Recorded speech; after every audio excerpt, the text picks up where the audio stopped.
Now, one time it comes on Christmas Eve, and I am in Good Time Charlie's little speakeasy, wishing him Merry Christmas with a few hot Tom and Jerry's. Now, you need rum to make real Tom and Jerry, and as rum is illegal in this country, Tom and Jerry is also against the law. Charlie and I don't wish to break the law, so we use whiskey that Charlie gets on prescription from a drugstore. Doc Moggs prescribes it for Charlie's rheumatism, in case Charlie ever gets rheumatism. Doc says there's nothing better for it, especially in hot Tom and Jerry. In fact, old Doc Moggs comes around in the afternoon and has a few for his own rheumatism. By 6 o'clock, our holiday spirit is practically 100% when in comes Dancing Dan with a package under one arm. He's called Dancing Dan because he's always dancing with dolls in nightclubs, although I hear that when not dancing he carries on in a most illegal way.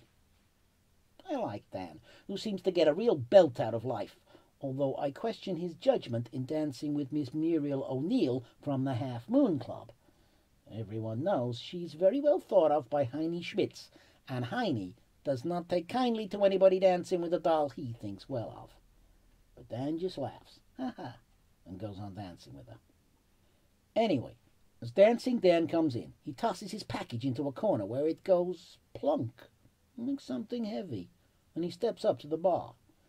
We offer hot Tom and Jerry, and he says he'll take a crack at it. And after one, he says he'll have another, and Merry Christmas with it. And a couple of hours later, we are still having hot Tom and Jerry with Dancing Dan.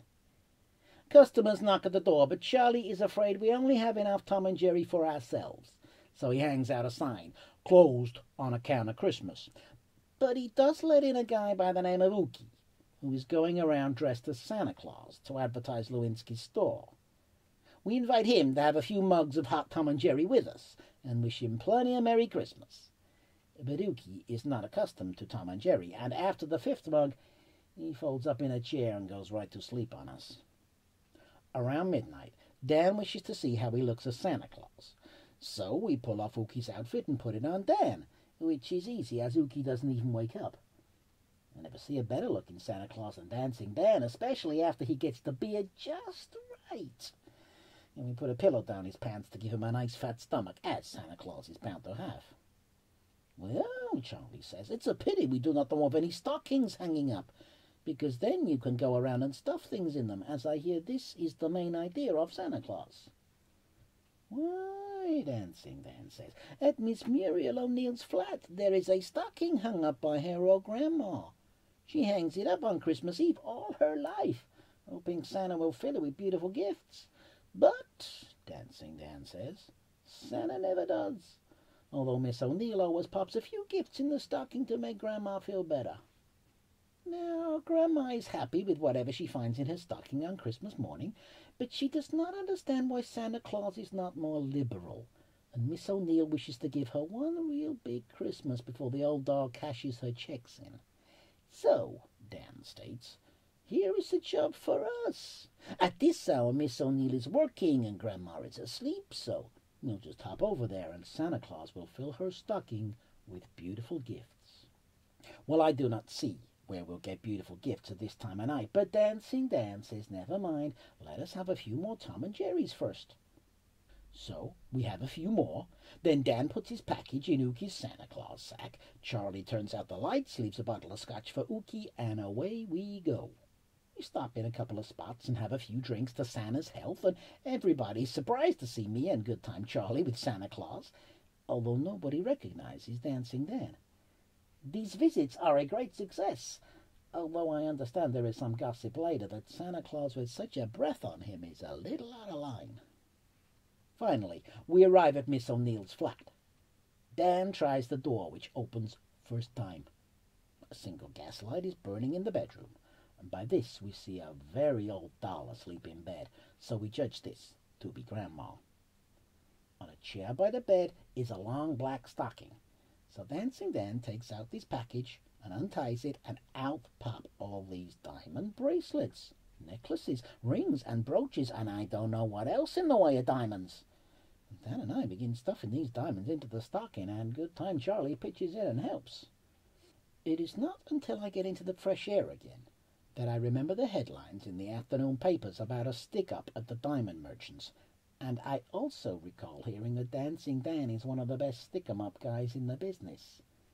Naturally, I commenced to wonder if I am in the proper company with Dancing Dan, even if he is Santa Claus. So I leave him on the next corner arguing with Charlie about looking for more stockings, and I hasten home to bed. I later hear that Grandma leaves this world a few days after Christmas, convinced that there is a real Santa Claus. Doc Moggs said she would have gone earlier, only she was sustained by the happiness of finding her stocking stuffed with beautiful gifts on Christmas morning. Miss O'Neill does not tell her that the real owner of the gifts is a guy by the name of Shapiro, who gives her a 10 grand reward for finding and returning the same. The cops can't work it out. Dancing Dan moves to San Francisco to become a dance teacher, so he can marry Miss Muriel O'Neill, who I hope never learns about Dancing Dan's previous career. Well, it is Christmas Eve a year later, and I run into a guy named Shotgun Sam, who is one of Heine Schmitz's boys in Harlem. "Well, well," says Shotgun Sam, "last time I see you was another Christmas Eve, coming out of Good Time Charlie's. See, I have this tip that Dancing Dan is in there, and the boys and me are casing the joint, because Heine Schmitz is mad at Dan over some doll." "Anyway," Sam says, "we never see Dancing Dan. We watch the whole night, and nobody goes in except old Ookie in his Santa Claus suit, and nobody comes out except you and Charlie and Ookie still in the suit. It's lucky for Dan we do not see him, as we're waiting for him with sawn-offs and orders from Heine not to miss." "Well, Shotgun Sam," I say, "Merry Christmas." "Well, all right," says Shotgun Sam. "Merry Christmas."